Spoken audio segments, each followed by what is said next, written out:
Part 4, Mark 7:31 to 37. Mga classmates, what if I told you there's a miracle so shocking, so unexpected, that even the people who witness it could not keep quiet, even when Jesus told them to? What if this miracle reveals something about our world today? Something we've been ignoring, something we've been justifying. Right now, we live in a time where truth is silenced, where people are canceled for speaking up, where faith is mocked. But back then, in a small village near the Decapolis, Jesus did something so powerful, so undeniable, that no one could shut up about it, no matter who tried to stop them. What was it? And why does it matter to us now, mga classmates? Stick around, because Mark 7 verses 31 to 37 is about to blow your mind. But before we get started with Mark 7 verses 31 to 37, mga classmates, do me a huge favor. Don't forget to click that like button, subscribe to Pulot Aral, smash that notification bell so that you can be updated every time I upload for our Bible reading and reflection. YT won't promote this, mga classmates, but you can. Share Pulot Aral if it blesses you. And if you missed our Mark 6 series, catch up for its full context. We spread God's words because we really love you. This compels us because what's at stake, it's for eternity. Drop your thoughts later on the discussion question before the end of this video. Mga classmates, this is Doc Jean. Welcome to Pulot Aral. Let's dive in.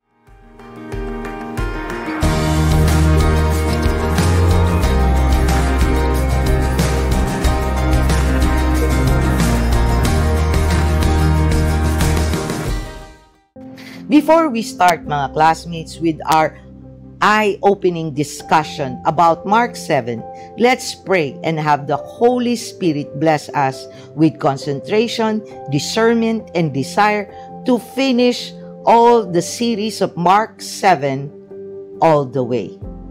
Heavenly Father, you are our protector, strength, and righteousness. Guide us, Father God, that we don't get bored, distracted, and deceived by your enemies, as you mentally reminds us that we should put on your full armor, Father God, so that I and my classmates can take our stand against the devil's schemes. For you say, Father God, that our struggle is not against flesh and blood, but against the rulers, against the authorities, against the powers of this dark world, and against the spiritual forces of evil in the heavenly realms. So bless us with your presence, Father God, that any of my classmates you brought here to watch this video have a conditioned heart, to make them hear what you want them to hear and see what you want them to see. May I, Father God, truly become your effective tool to encourage them to personally read your scripture and realize how wonderful it is to have a personal relationship with you, Father God.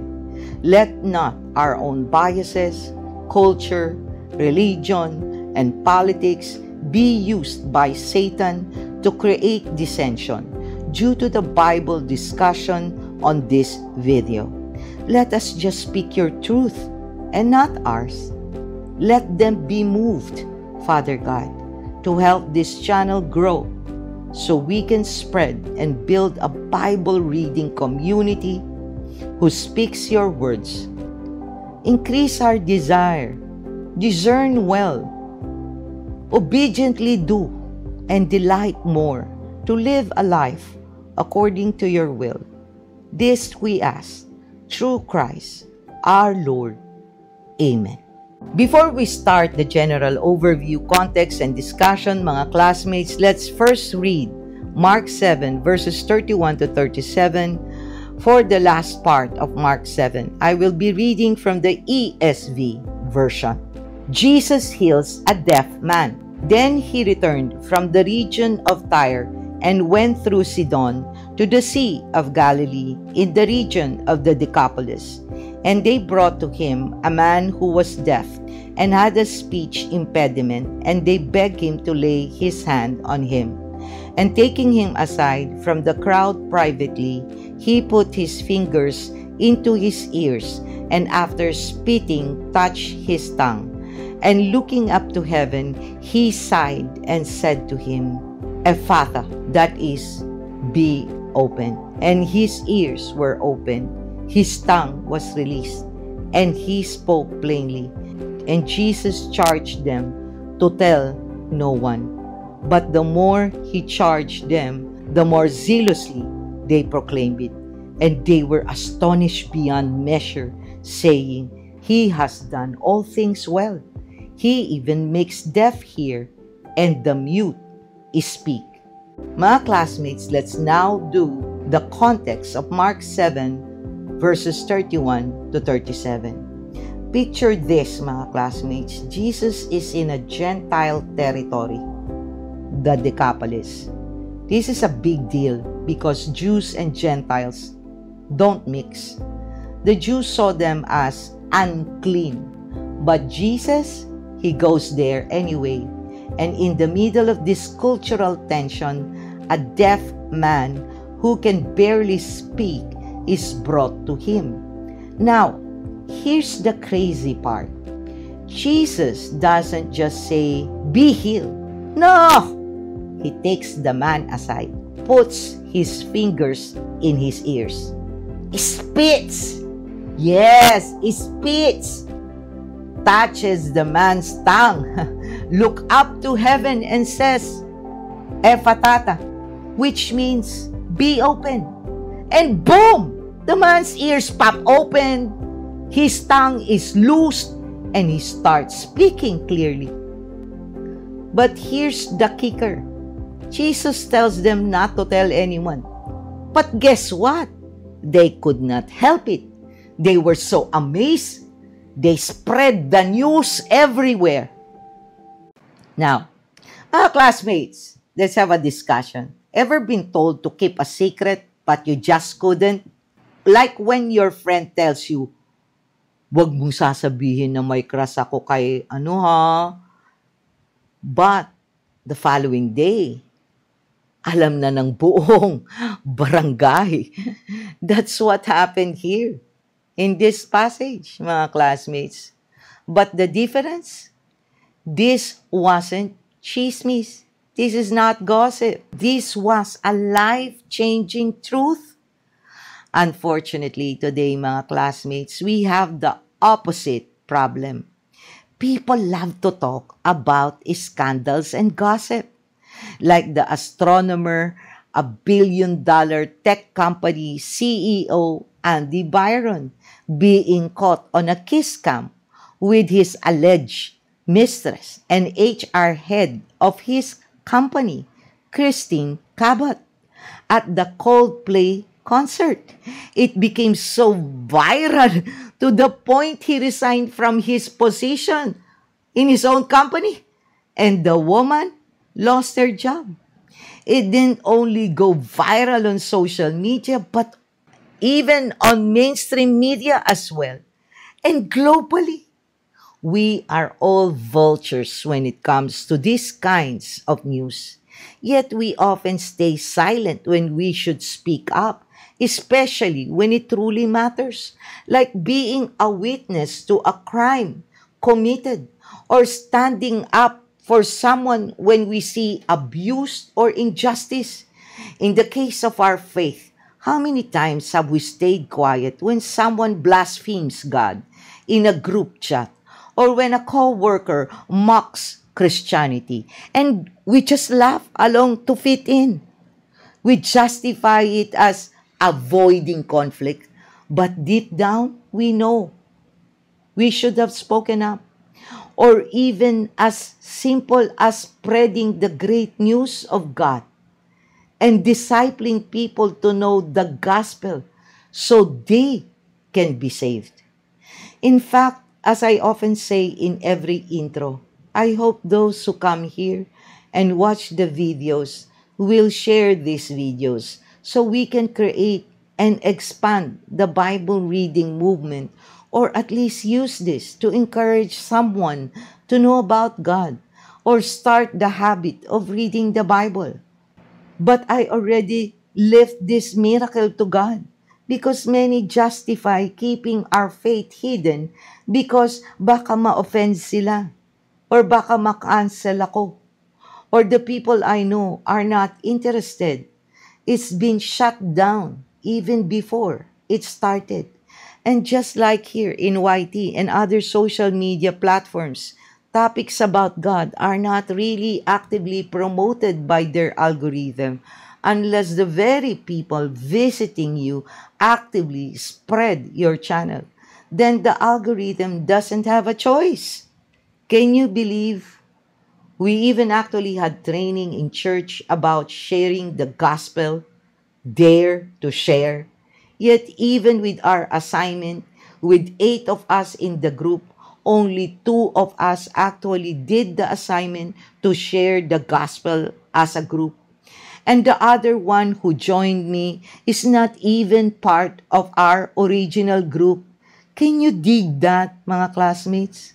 But I'm 100% sure that if it were about showbiz or politics or controversial issues, everybody will be rushing to spread the news by sharing the links. Isn't that a very sad truth, mga classmates? Jesus and His gospel are meant to be shared, mga classmates. Why? Because unlike the CEO of Astronomer who just lost his position and was divorced by his wife, if others don't know the gospel from the people who actually properly know them, then how can we expect many to be saved? This is about losing not just a job or money or family, but a chance for eternal life. Meaning that these people who did not know how they could be saved after their physical death would suffer eternal damnation because we who know did not do anything about it, or at least try. That's why Jesus said in Matthew 9, verses 35 to 38, "And Jesus went throughout all the cities and villages, teaching in their synagogues, and proclaiming the gospel of the kingdom, and healing every disease and every affliction. When he saw the crowds, he had compassion for them, because they were harassed and helpless, like sheep without a shepherd. Then he said to his disciples, 'The harvest is plentiful, but the laborers are few. Therefore, pray earnestly to the Lord of the harvest to send out laborers into his harvest.'" Matthew 9, verses 35 to 38. And if you have not seen Matthew 9 Bible reading and reflection, I highly recommend you watch that, mga classmates.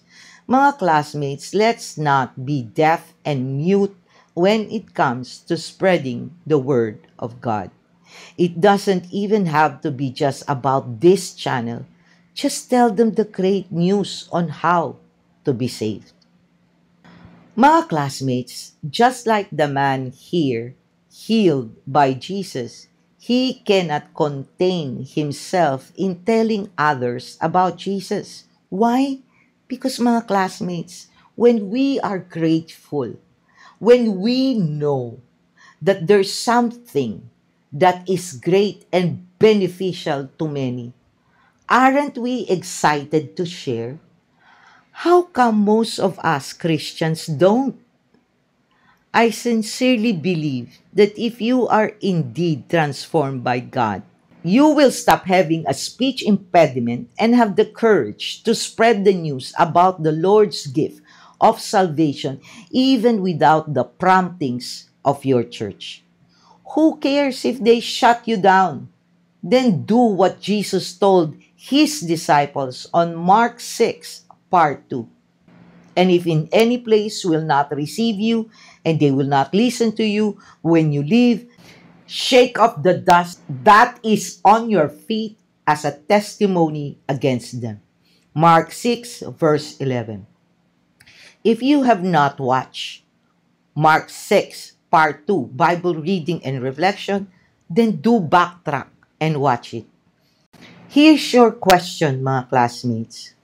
When was the last time you boldly shared your faith despite the fear of being judged?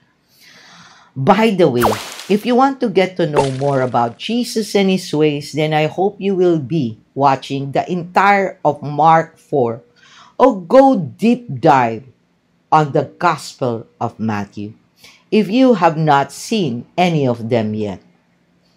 Thank you for joining me, mga classmates, in today's Bible reading and reflection from the Gospel of Mark 7, verses 31 to 37. Keep your faith strong and steadfast. Till next time, may God bless you all. So always stay safe and be healthy. This is Doc Jean. Bye!